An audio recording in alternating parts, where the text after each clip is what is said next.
When most people hear the word house, the first thing that comes to mind is simple: four walls, a roof, and a place to sleep. But in reality, housing is more deeper than that. The kind of house people live in says a lot about their lifestyle, their environment, and even their financial reality. Across the world, housing is shaped by things like income, climate, culture, population, and government policies. So when we talk about houses, we're not just talking about buildings, we're talking about how people actually live. Now let's break it down. Let's start with what many people call the dream home. Detached houses are standalone buildings. They don't share walls with any other structure. People often see them as a symbol of luxury and privacy. But it's not always about wealth. In many cases, it simply comes down to land. In places where land is available and affordable, people naturally build outward. So it's really about space and independence. If we come a bit closer to reality, we have semi-detached houses. These are two homes joined together by one wall. They are more affordable than detached houses, but still give you a good level of privacy. For developers, it's a smart way to manage land, and for homeowners, it still feels like a proper home, not just a shared space. As cities get more crowded, space becomes limited, and that's where terrace houses come in. These are houses built in rows, sharing walls on both sides. It's a very practical solution. Instead of spreading outward, cities start building closer together so many people can fit into the same area without jumping straight to high-rise buildings.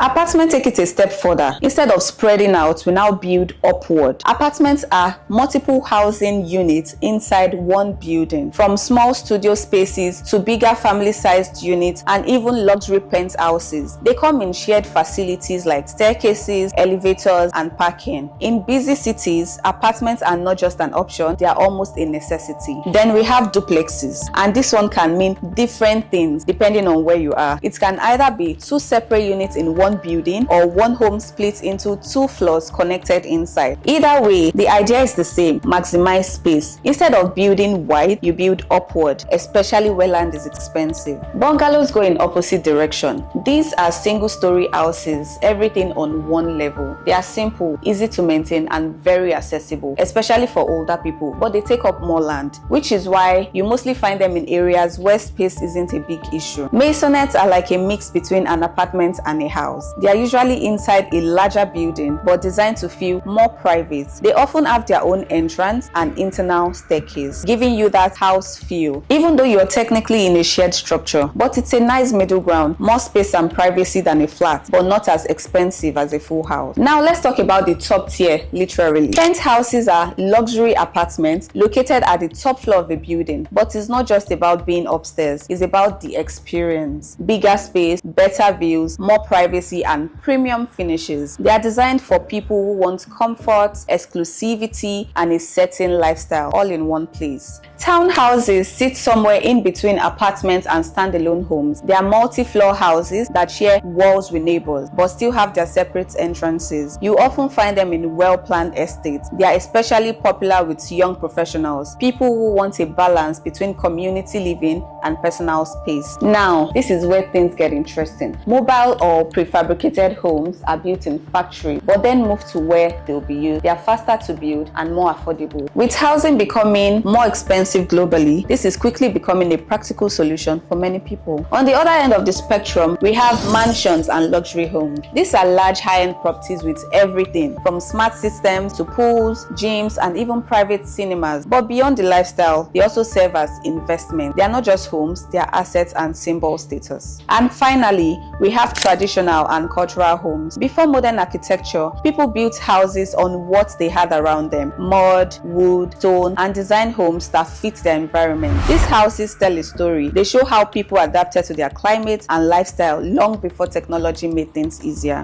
So at the end of the day, there is no single best type of house. The right home depends on your income, your location, your lifestyle, and what works best for you. Because housing is not just about where you live, it's about how you live. And once you start seeing it that way, real estate becomes more than just property. It becomes a reflection of people and society.